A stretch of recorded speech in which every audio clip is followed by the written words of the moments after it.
Good evening. Welcome to the newly admitted students, the class of 2019.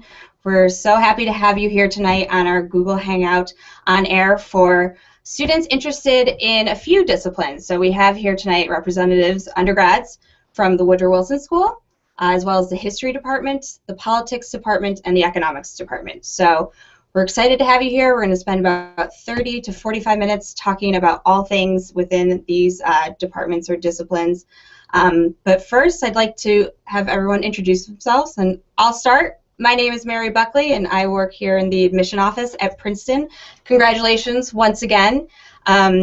I will be moderating the panel tonight and shooting over the questions to our students, but we really wanted to be for our prospective students and talking with our undergrads. So without further ado, how about we hand it over to you, Brad. Brad, can you introduce yourself? Yeah, can you hear me? Yeah. Great. So congrats everybody on getting in. My name is Bradley Schneider. I am a sophomore from Winston-Salem, North Carolina. I'm an economics major, and I'm also pursuing a certificate in East Asian Studies.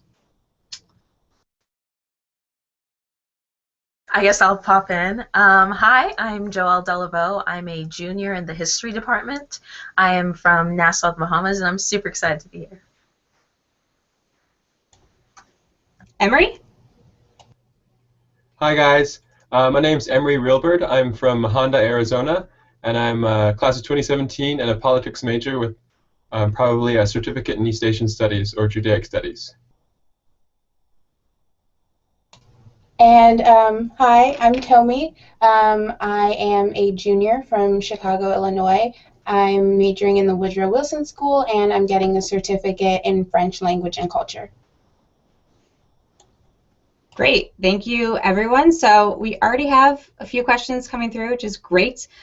So why don't we get underway? I do want to make mention though, before we get started, any questions that come up that we need to maybe provide more information for or provide a link to, I'll include those links on the event page in the comments box after the program. So you can come back to the event page and check it out, and we'll have the links provided for you to find out that information.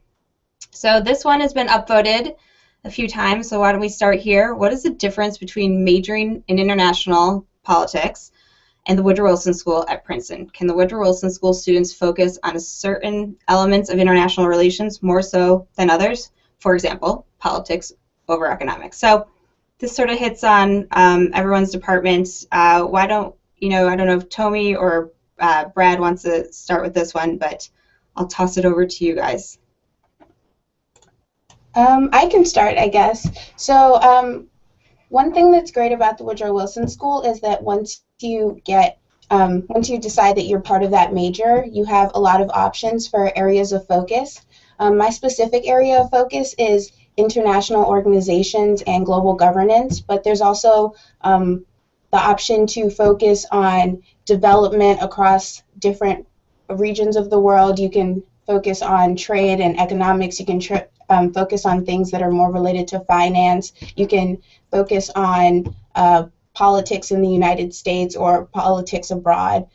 There's really a lot of options, so it's really general in that sense. And then you can take classes within our major to focus in on your specific interests. Another thing is that when you are considering being a Woody Woo major, Woodrow Wilson School major, you have to take a certain number of prereqs, and one of the prereqs is in the politics department. I took one and I loved it, but I also knew that I had a lot of other interest in things like economics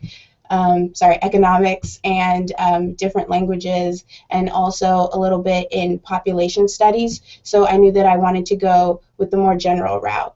And even if you pick your specific track in Woodrow Wilson School, you're more than welcome to explore classes related to other tracks. I'm taking a class on law right now that's not specifically related to international organizations and global governance, but it's been really valuable, and I really like having that option to just explore whatever I like. So it's definitely not uncommon to come into Princeton not sure of your major, and a lot of students say they want to be an econ major, maybe a politics major, maybe a Woody Woo major, and actually there's a lot of overlap in those departments, which is great. I know that there is a political economy certificate, and so that sort of overlaps a little bit of politics, a little bit of Woody Woo, a little bit of econ.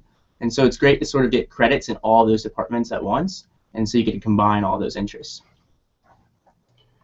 Right, and just speaking to the political economy thing, that's something I really want to pursue as well. So basically, it's you take a microecon, a macroecon, and then some math courses, and also you take further studies in economics as well as politics.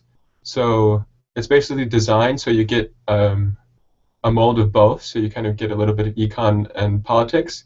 And with regards to international relations, so there's 4 tracks you can do in politics. It's international relations theory, comparative politics, and American politics. And those are basically what you would write your thesis on. And you're free to more or less take classes within the politics department and fulfill your requirements elsewhere. So there's a lot of, I wouldn't say restricting, but a lot of ways you can kind of do the things you really want to study, and the politics department will be right there for you. So. Thank you. There's a lot of opportunities there for cross-disciplinary study, so it's a great opportunity if you are still undecided and you want to weigh some options. You can have a little bit of everything, it sounds like. So this question is up at the top. Is economics curriculum more theoretical or application-based? So do you want to take this one, Brian? Yeah, sure, I'd be happy to. And so the economics department is really great because there's a lot of different courses all across the board. So there's a lot of theoretical courses, but there's also a lot of application-based courses. So the prerequisites are the same across the board. You do have to take Econ 100, Econ 101, or Math 175 or 201, along with statistics. But once you get in there, you can either do a math track econ or a non-math track econ. And so a lot of the math track courses, which definitely cross over with finance a lot, are more application-based, but there's also a lot of theoretical courses. And so one of the courses I'm taking right now is Econ 301 with Ezra Oberfield, and that's much more theoretical macroeconomics, but there is also a 310 macroeconomics, which I believe is more application-based. Great. Thanks, Brad. So this one, are there opportunities for students to have research assistant type positions? So maybe you guys can speak to your time working with faculty members here at the university. So I know a lot of professors definitely offer some positions like that during the summer. So for example, if a professor is working on a certain project and they need a couple students to help them, a lot of them will open that up to a couple undergraduates. But I'd also like to emphasize that just in general, there are a lot of opportunities to get close relationships with your professors and your other faculty members. Princeton, one of the things I loved about Princeton is that it's very undergraduate focused, which means that all of the professors are very engaged in teaching you, getting to know you. I've been really lucky in having some really close relationships with some of my professors who have been able to advise me a lot, both on just my classes, but also general career options. So definitely, there are a lot of chances to work with professors closely, regardless of whether it's a research assistant positions, of which there are some, and also just in general throughout the year. I've had some friends do some research with professors. They actually really love it when you reach out to them. And even if you're in one of the larger intro classes, the professors love it when you reach out and go to office hours or you ask them to go to lunch. Actually, one of my intro econ courses, I reached out. And the class was a pretty big class, but I still said, hey, I want to hear more about your research experience and what you've done in the White House. And this was with Harvey Rosen in Econ 100, and he was the main economic advisor to President Bush. And so when I asked him about this, he told me more about his research. And then I'm sure there's many opportunities to go on from there. I might pursue some of those. I'm only a sophomore, and I haven't even declared my major, but I believe as a junior and senior, those opportunities definitely come up more. Yeah, just speaking to, first of all, Harvey Rosen is great. He's always taught the best econ classes, in my opinion. I've taken 2 with him and absolutely love them, and he has a wealth of knowledge to share. But I think on the topic of research positions, or research assistant positions, one of the cool things about Woody Woo is that we get emails all the time, multiple times a day, about professors who are looking for research assistants in different fields. I've gotten emails about professors who were doing research on Brazilian economics, others who are doing research on development in a certain region of the world, and really they just encourage you to apply because they really do want you to be able to pursue outside interests and to also maybe get a better sense of what interests you personally by working with someone who has a lot of experience in the field.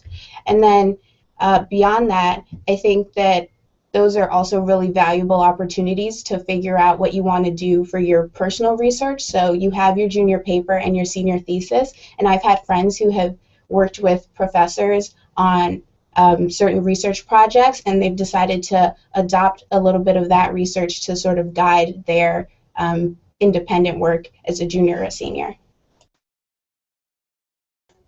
Thanks, everyone. That was great. So I think this is a good one to ask. Could you please talk about how easy or hard it is to merge two fields of study at Princeton? For example, economics and psychology. So does anyone have any experience with that, or know maybe some friends who are trying to work through two disciplines?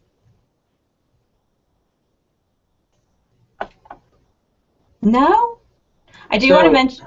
Go ahead, Brad. You can't double major here at Princeton because you write your thesis or you do your independent projects in engineering.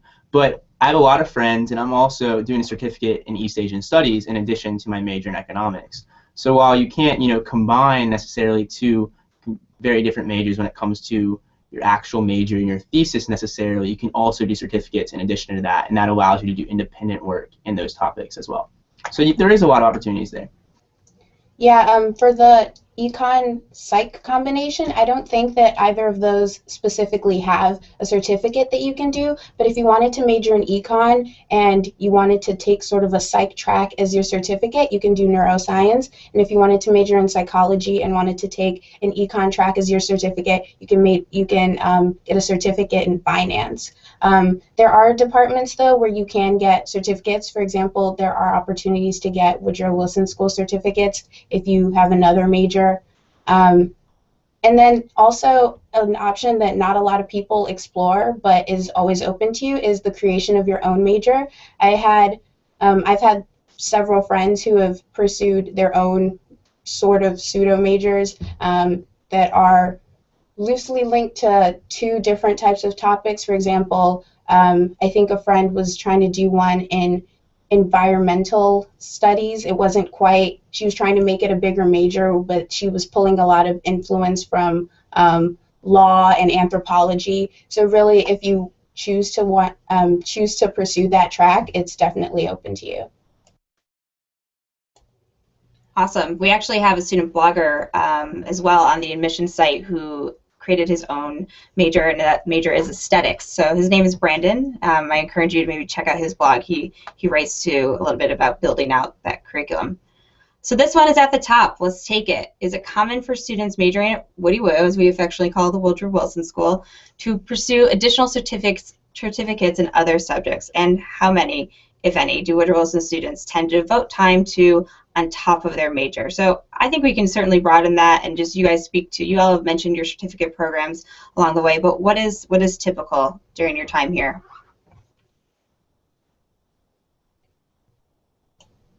Okay, well, one of the misconceptions that when I came into Princeton, there was just sort of this conception that everyone got a certificate, and sort of talking through talking to individuals in the administration, they were really clear that it's not necessary to get a certificate. I mean, like it's actually not as common as you would think.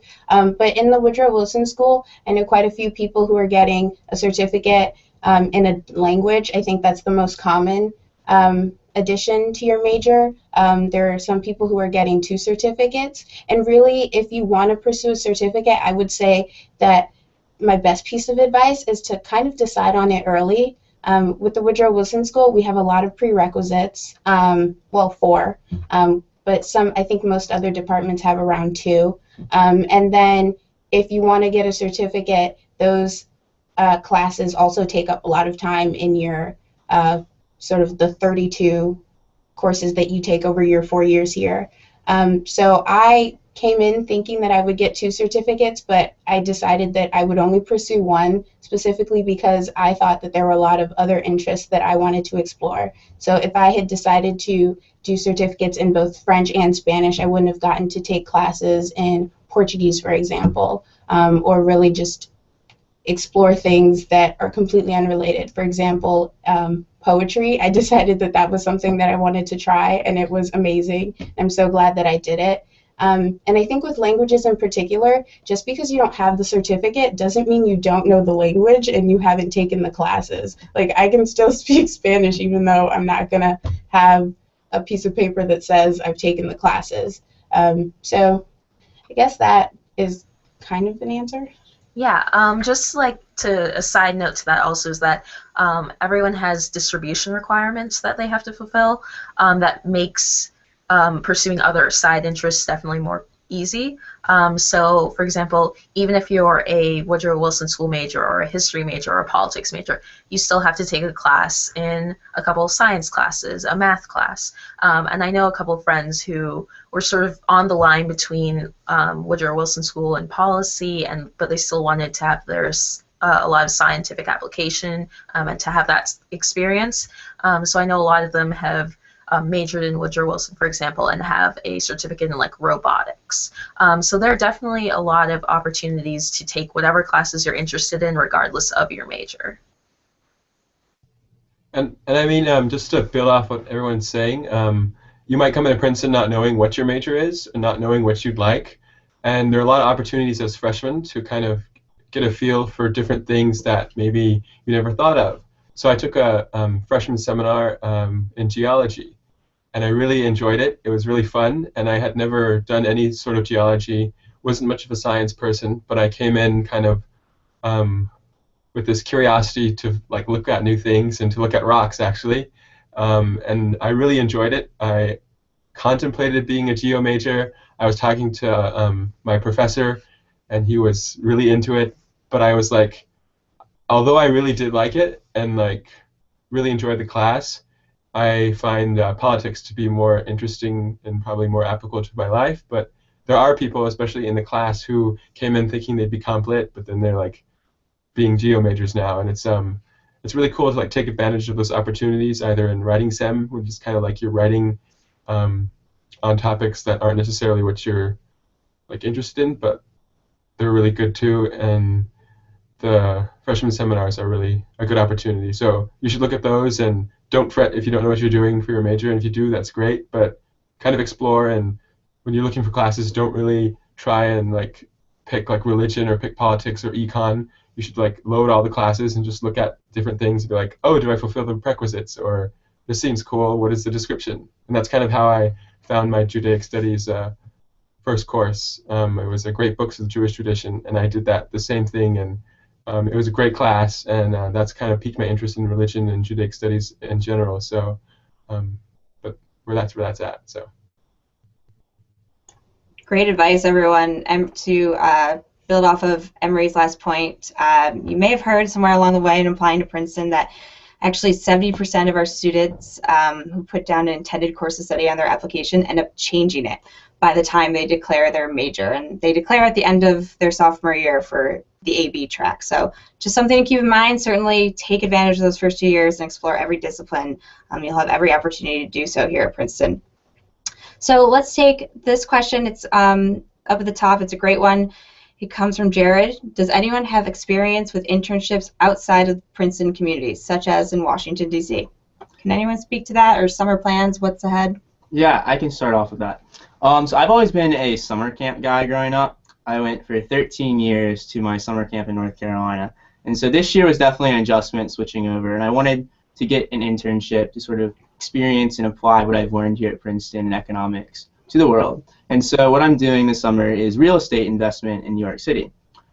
Princeton, here at Princeton, we have this amazing career services department, and they have a lot of wonderful recruitment opportunities here, career fairs, we have information sessions all the time. And what makes this happen is that we're so close to New York. We're about an hour from New York City, and we have a train station on campus, so it's very easy to get into the city to meet with employers and have interviews, but it's also easy for them to get to us. And we're also an hour from Philadelphia.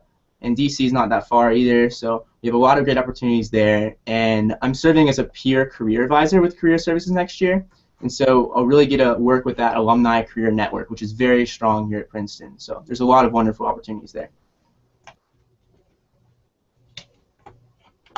That sounds like a cool program, the peer career advisors, Brad. That's great. So how about this one that's made its way? There are many interesting study abroad programs. If I take study abroad during a semester, do I still need to fulfill the 31 credits during the remaining 7 semesters?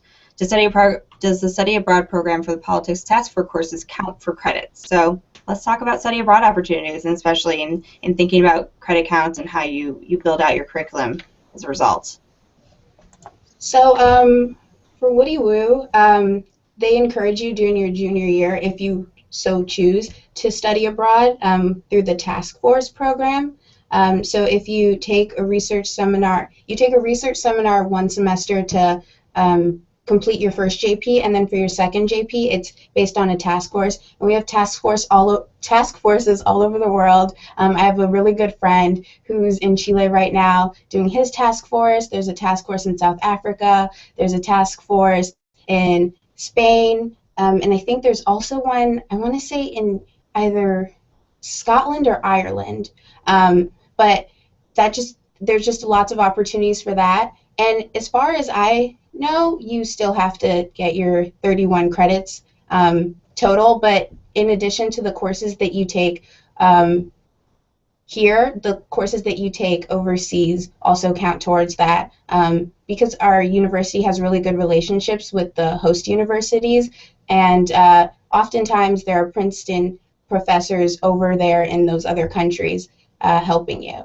And then just also on the general topic of studying abroad, if you don't study abroad during the semester, there's also the opportunity to study abroad during the summer, which I would highly recommend. I studied abroad last summer in Spain, and it was incredible, and that actually counted towards my credit count here at Princeton. We took 2 courses that were taught by Princeton professors, and that was an incredible opportunity. This summer I'm doing Princeton in France, which isn't a study abroad program, but it's an international internship program, and those are great if you want work experience, but also to spend some time overseas. On the note of summer study abroad, I also, after my freshman year, I studied abroad in Greece and Turkey through Princeton's Global Seminar Program, which is a class of about 15 students going with a professor abroad, so that counted for credit. And after my sophomore year, I studied abroad in Aix-en-Provence, France through a language learning program, and there are a ton of opportunities just like this that will really let you explore side interests, get a taste of different cultures, travel. There are lots of opportunities to study abroad in Princeton. A lot of these opportunities, if they're not offered directly through Princeton, if you just get it approved by your home department, whatever major you choose, it'll definitely count towards your credits here.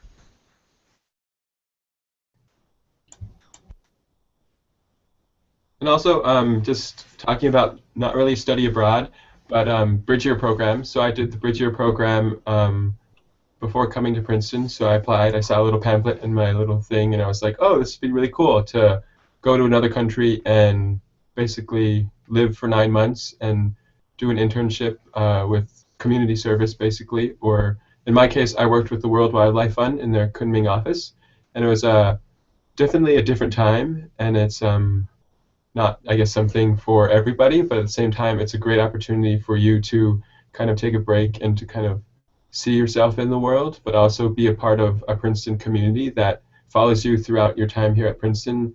And it's really great to come back and be able to say that you had done this, but you come back to Princeton with, as Shirley Tillman put it, with the taste of sherbet on your palate, because she describes the Princeton Bridge Year program as a sorbet. So. I think you guys hit on every example of study abroad here at Princeton. That was fantastic. And just so you all know, Shirley Tillman is, of course, our former president. And it's worth mentioning, check out the Bridgeyear website. It's princeton.edu/Bridgeyear. I'm so happy everybody spoke to it. I was going to ask him to do so. But also the global seminars, the international internships, as well as your traditional semester or year abroad. Financial aid will work with you on that time, the semester or year abroad, to ensure that it is an affordable option for you. So do check it out and see what's available to you. All right, let's see what's next.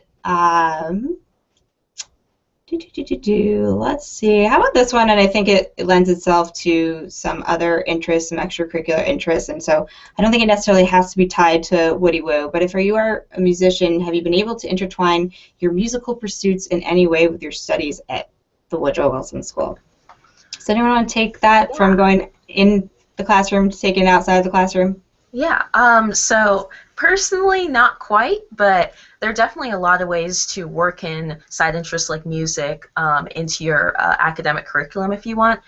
For example, one of my very close friends is actually an electrical engineer, and so you might not think initially that she would be able to work music into it, but she's a senior now and doing her senior thesis, and for her senior thesis she's doing this very cool program that I don't quite understand, to be honest, but she's working with coding music and making it work somehow. I'm not sure of the particulars, but she is somehow fusing her musical background into electrical engineering. And there are definitely a lot of other certificate programs in musical performance, in singing, dance, a lot of opportunities to have a certificate if you want it, or to otherwise integrate your own interests into either your junior papers, which are your independent work in your junior year, or your senior thesis. I'm glad you asked this question. I'm not a musician, but one of my favorite things to do is yo-yo. And yo-yoing is pretty big in East Asia, and I want to somehow combine that with my East Asian Studies certificate. And so I know that there are opportunities to do so with them, and I'm actually planning to meet with the department in a few weeks to sort of talk about how I can do that, because I do have to do some sort of independent project with the East Asian Studies certificate. So yes, there are a lot of opportunities to combine your hobbies outside the classroom, inside the classroom. So that's a great question. Yeah, and I think also if you decide that you want to pursue an interest, a side interest like music, but it doesn't necessarily gel very easily with your major, we definitely have opportunities outside of the classroom to do extracurriculars.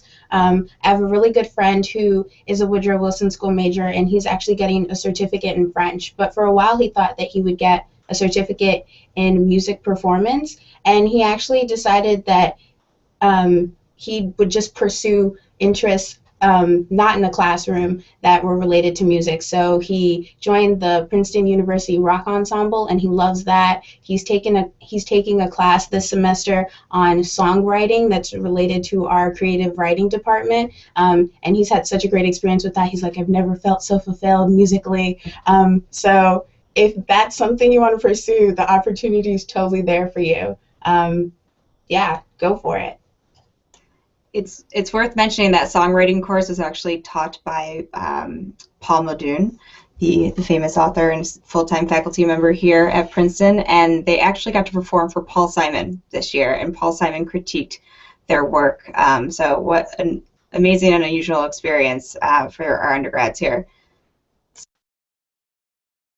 I want to take another question. Let's keep moving. We have some more coming through.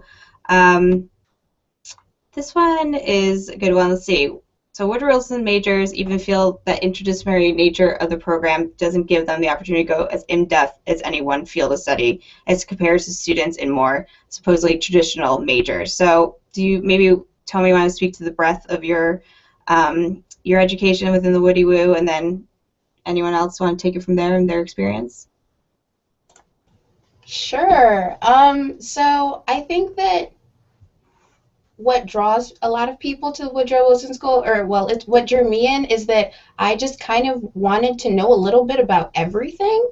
And I don't think that necessarily means that you won't have the opportunity to know a lot about one thing, but you definitely get to touch on pretty much anything you can think of. Do I ever feel like I don't get an opportunity to go in depth with anything. I don't think that I'm specifically told that I can't. If I wanted to, I totally could, but just the way I've decided to approach Woody Woo is to kind of touch on every possible thing that I could. So this semester, I'm taking a class on social networks, which doesn't sound anything like Woody Woo, but it's great, and it counts towards Woody Woo as credit. I'm taking a class on African American women and law. That's an interesting one. And then I'm also taking next semester one on environmentalism. So really, I mean, I'm everywhere with it, and I love it that way. But if I really wanted to hone in on something, I do have friends who are just very targeted in their classes, so they take every single thing that they can that counts for Woody Woo credit that has to do with econ or political economy or finance. If that's what you want to do, they have the different tracks are listed with all the courses that very directly fit under those, but you're more than welcome to mix and match from the tracks, which is what I've been doing, and you'll still come out with whatever kind of knowledge you want, really. So if you want to be an expert on one thing, you can do that, but if you're like me and kind of just want to be able to hold a conversation with anyone about anything, then Woodrow Wilson School is a great major. So we are a liberal arts school here at Princeton, and part of that is taking a lot of different classes in areas that you've never taken. I've taken a class in anthropology, architecture, politics, and many different subjects that I'm not planning to take more courses in. But it's important that you get a little bit of exposure to everything here before you actually go into your major. And so once you get to your junior and senior year, and I haven't gotten there yet, that's where I really feel like you get an opportunity to dive into what most interests you. And through that, you have your junior papers and you have your senior thesis. And so if there is something that you really want to pursue, you can write an entire thesis on it. So there are a lot of opportunities there for that. That's a great point, Brad. I was just thinking I want to make sure to mention the senior thesis and how you do become an expert on one topic that you are truly passionate about. You take full ownership over that work, and it's a really unique experience, and I think we should speak to it. And it actually leads me right to this next question. So in terms of if I pursue advanced standing, is there any possibility of earning a master's degree in the 4th year? Or how would that work with the senior thesis and the JP? So let's talk a little bit more broadly about the JP, the junior paper, and the senior thesis, and then if there is a possibility for advanced standing and postgraduate school. So as far as I know, I don't think you can choose to do advanced standing and then automatically get a master's degree if you continue on for a 4th year. You would just finish in 3 years, and then if you wanted, you could apply for a master's program after that. So I don't think that's necessarily possible unless you chose to apply separately. But to speak to junior papers and senior theses, they're pretty similar in their structure, I guess, between history, politics, a little bit Woody Woo, and econ. So, for example, in the history department, I have 2 junior papers that sort of are mini theses to sort of build you up to working towards the scholarship that you need to do for your thesis. So right now I'm working on a junior paper about English universities in the 1650s. Because I was just really interested in education and I wanted to go more in depth into that with that. But in the fall, I did a totally different area, and I did politics in Argentina in the 1950s. So there are a lot of different options and ways to follow your interest through junior papers and senior theses. And in terms of advanced standing is, I think if you have enough advanced placement courses from high school, you have the option of graduating in 3 years if you'd like to. It's definitely not something you have to do or you should feel like you want to do. Some people just want to head into the workforce quickly, or they have other personal interests and constraints that they just want to do. But it's definitely an option if you'd like it to be one. Advanced standing isn't that common here at Princeton. I do have a friend who is doing it, but I don't know many people who do it. You do write your junior papers, then your 2nd year, and your thesis your 3rd year, to answer that question. Yeah, a friend of mine, I was actually surprised to find out she studied abroad in Spain sophomore spring or second year spring, and then I found out when she returned this fall that she had advanced standing, so she was working on her thesis this year. She is actually an some type of engineering. I want to say civil engineering. So that's super intimidating, but she is happy that she did it because she did it for a lot of like practical reasons. Um, and but aside from that, regarding the junior paper and the senior thesis, I was personally really intimidated by the fact that I had to do these. I had no idea what I was gonna study. I just didn't like everything sounded interesting, and I didn't know what I could write an extended paper on. Luckily, in the Woodrow Wilson School, they give you a lot of structure. You have the opportunity to sign up for research seminars and task forces that have specific topics, and then those specific topics help guide the subject of your paper. So in the fall, I was in a research seminar on the European Union and European integration, and I decided that I would write a junior paper on the impact of the Scottish referendum on other secessionist movements in Europe. And it started out as sort of like I kind of had been interested in the divisions within Spain that I had learned about over the summer, and my advisor in that course helped me sort of hone in on something that would be an interesting junior paper. And now she and I are actually going to be working together for my senior thesis, and I'm super excited to be able to pursue this interest that kind of came out of nowhere and is now going to be the focus of my independent work for the next year. And then this semester in my Woody Woo task force, it's on diplomacy. It's actually taught by a former ambassador to Israel, I believe, and my paper is on diplomacy in Myanmar and dealing with protracted conflicts there. So really can kind of be about anything, but I really appreciate the ability to kind of be guided in what your paper should be about. Those are awesome examples, Tommy. Thank you. I'm learning so much along the way, too. So this one's for Brad. Brad, how prepared are economics majors in pursuing a business career? We spoke a little bit to internships before, so maybe you want to speak to this? Yeah, sure. So career services is very helpful. They love it when you go in there and you say, listen, this is really what I want to go for. I'd love to have an internship opportunity here. And what makes getting internships possible is our alumni career network. We have alumni in all sorts of fields and all businesses, and they love it when you reach out to them and you ask about internship opportunities or if you want to go meet with them in the city. And like I said, getting to New York is only an hour away, and there are many different business opportunities in the city. Although we don't have a business major here at Princeton, a lot of students do go for MBAs, and I'm planning to go for an MBA. As you may know, a lot of econ majors tend to work for a few years in finance or other sectors for a little bit before they actually go for the MBA. But there are many students here at Princeton that do go into business, yes.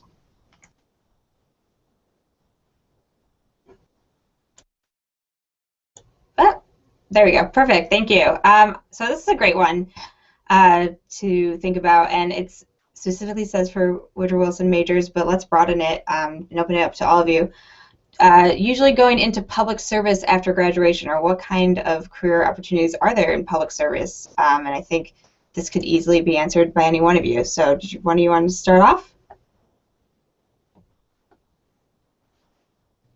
I mean, well, you're coming to college, I guess, to learn and to learn a lot about new things, and you learn how to really think critically about a lot of things. Doesn't matter which department you're in, which major you're in, and Princeton really teaches you how to think for yourself and to ask critical questions. And I feel that in public service, you're more or less required to do those types of things, to really assess things for what they are and how they influence the broader scheme of things.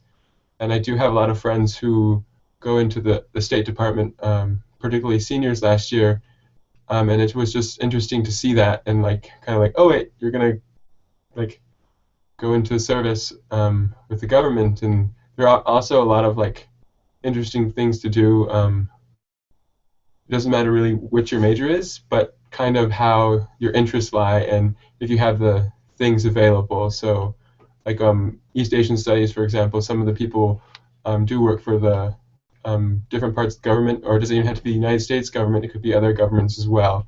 And it just, I guess, you take your time here at Princeton and you make it your own, and you just have like fun with it, I guess, because you're going to be here for 4 years, and studying is one part of it, but you also want to be happy and to be like a great student, and part of that is also like making time for everything. So there's that. Yeah, going off that note, I would just say a general suggestion I would have is definitely don't feel restricted by your choice of a major at all. It's definitely not as if all Woodrow Wilson School majors end up going into public service, or all econ majors end up going into business, or all history majors end up going into teaching or museums or anything like that. Especially at Princeton, I definitely feel like your choice of a major, it just shows something you're very strongly interested in, but you're definitely gaining the skills and the tools you need to enter any field you want. So whether it's public service or something like business or finance or consulting, the career world, the arts, all of these options are available to you no matter what your major is. So definitely don't think that if you're interested in public service, you have to be a Woodrow Wilson School major, although definitely possible that that's your top choice. But definitely feel free to be flexible with your options and know that all of these other options we've talked about, like certificate programs or just general courses or extracurricular activities, will make it easy for you to look at a lot of things that you're interested in outside of your major. And I think that just being able, I think public service can be defined in a lot of ways. It could mean going and working with the U.S. government, and like Emery mentioned, you could also just consider it as working with a nonprofit organization. For example, I met the other day during a psych study for a senior who was doing thesis research. One of his friends was there, and she mentioned that she's an English major, but she's going to be working with a nonprofit for kids in the city. I have a friend who decided after she graduated last year that she would go do teaching in Botswana for a year, so she's doing that and she loves it, but her major had nothing to do with that. I have another friend who was, I think she was also some sort of, I want to say she was a MoBio major, but she went to teach in Thailand for a year, and then there's also ways Teach for America. There's really a lot of ways to give back, and that's something that's really important here. And with the Woodrow Wilson School, there's the specific program. It's called Scholars in the Nation Service Initiative, SINCI. And what's really cool is that for people who know very concretely that they want to do public service after they graduate, you finish your career at Princeton, and then you are automatically admitted to do your first year of graduate work at the Woodrow Wilson School. Then you go do 2 years of service with the United States government, and then you come back and you do your second and last year of graduate studies at the Woodrow Wilson School, which I think is a really interesting program. My friend that I mentioned before, who's studying abroad in Chile, he applied and got into that program, and he's really excited to see what his future in public service holds.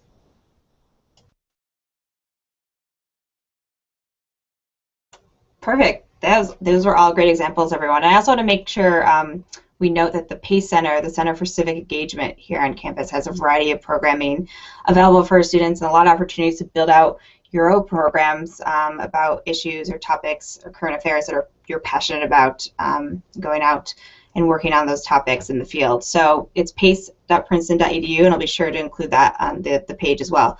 So we're at the 45-minute mark. You guys have been wonderful. I think it's time to maybe offer some final advice to our newly admitted students, the class of 2019. So why don't we maybe each go around and offer, a tidbit about what you were thinking about or things to consider as they consider Princeton, why you love this place. Okay, so one thing I'd like to say is don't be scared to try new things. Take courses that are a little out there that you've never had any exposure to. One thing that I had never done before coming to Princeton was I had never played squash, and I decided to join the club squash team, and it has been an amazing experience on the club squash team ever since.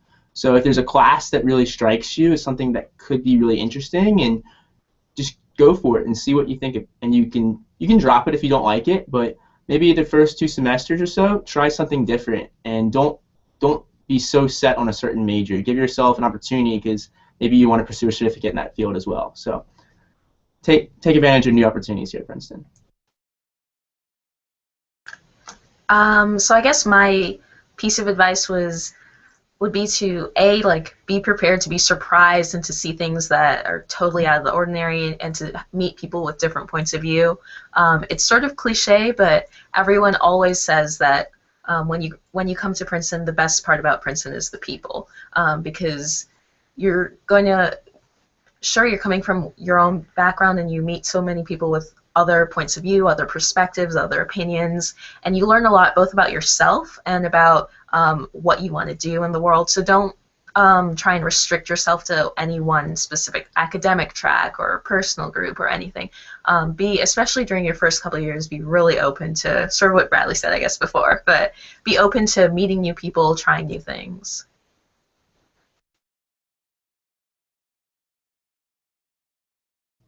So I guess I'll chime in here.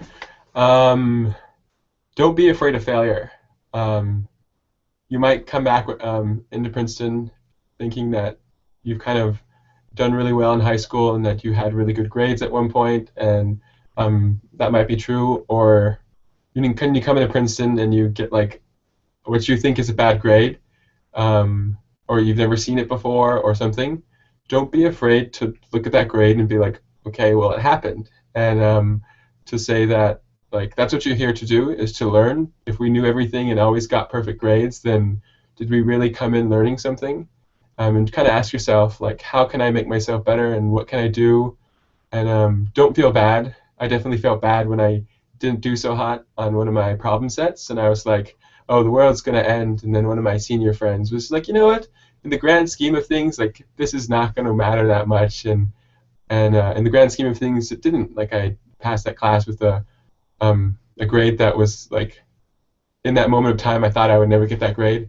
But it was, like, it was great, and it always worked itself out. So I guess in the words of Frank Sinatra, you pick yourself up, dust yourself off, and start all over again. So that's what Princeton's all about, just taking these things and learning from them and trying to make it the best. And you have to stay happy, because, like, sometimes college will get you and you'll be like, well, I mean, it's kind of difficult right now. So no matter what, you'll be fine. Well, Emery stole mine, so I'm not exactly sure what I'm going to say right now. But just to echo what he said about not being afraid to fail, I think one of the first things I learned coming in here is that it's okay to ask for help.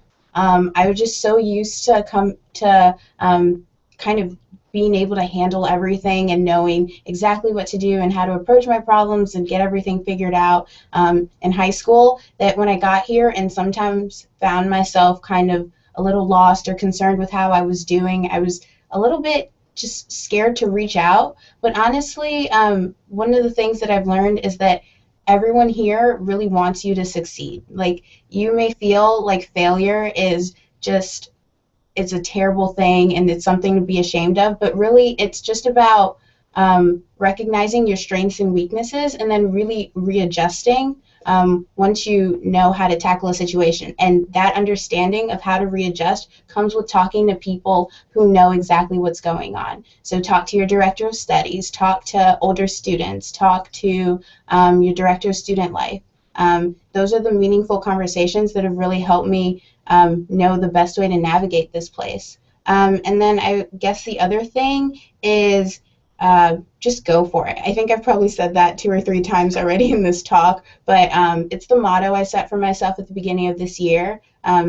More often than not, you are your own biggest obstacle. I've talked myself out of doing so many things. You know, freshman year, after sort of assessing my options for the summer, I decided that, like, oh no, I could never get into this one thing, so I didn't go for it and I didn't apply. But how would I know if I would have gotten in if I didn't try? So this year I was all about, like, all right, if I think that I have a chance of audition or getting into this dance group, and even if I don't, I'm just going to go for it. Like, what do I lose? And then I got into the dance group, or I applied to the program for studying abroad in France. And I was like, oh, it's so competitive. There's no way. Got the program. So honestly, just go for it.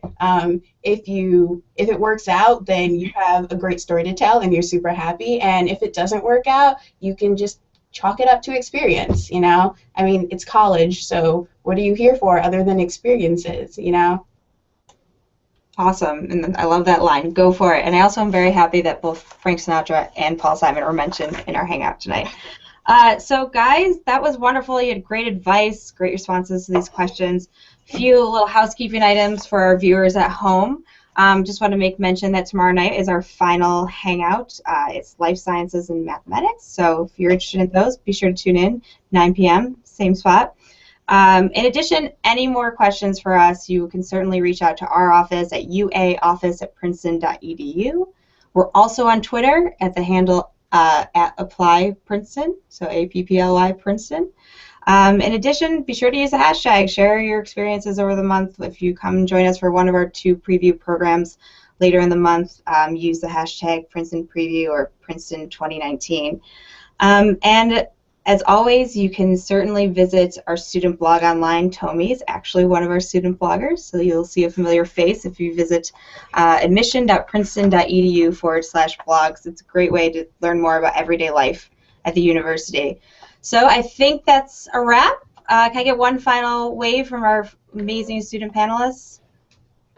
Bye, everyone, and thank you. Good night.